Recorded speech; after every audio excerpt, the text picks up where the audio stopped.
And this is not to say it's to ascribe to anyone immoral motivations or moral characteristics, as if to say, or as in this, to say this.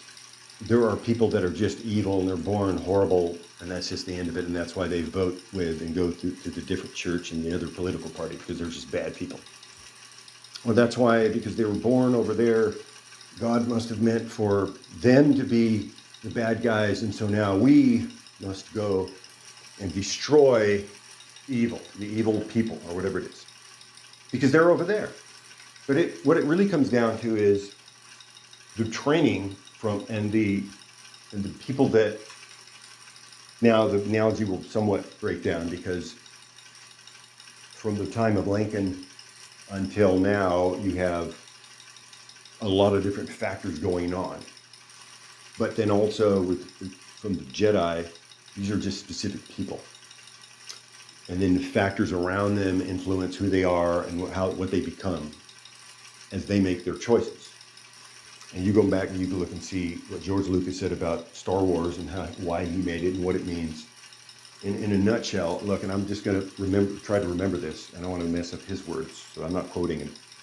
But the main idea here from George Lucas is the reason he made Star Wars is to show how, well, it's a story of families, but also to show how good people can turn evil.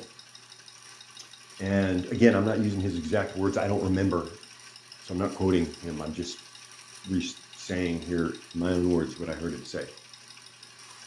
It's about family and families and fathers and sons down through the grandchildren and brothers and sisters and mothers and sons and daughters.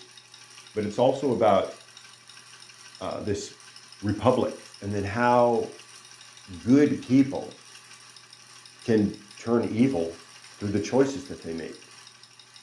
And also the people that surround them and the people that are their mentors and these kind of things. And then next, how democracies can fall into a dictatorship or an authoritarian rule. And then, so that's why he wrote Star Wars, and that's the meaning of the prequels. And so this is why I recommend the prequels. Again, the prequels is the best Star Wars. Check it out. Just rewatch the prequels. But what it comes down to now is the social progress. Again, I'm calling it progress, where the freeing of the slave, the black slave, any slave,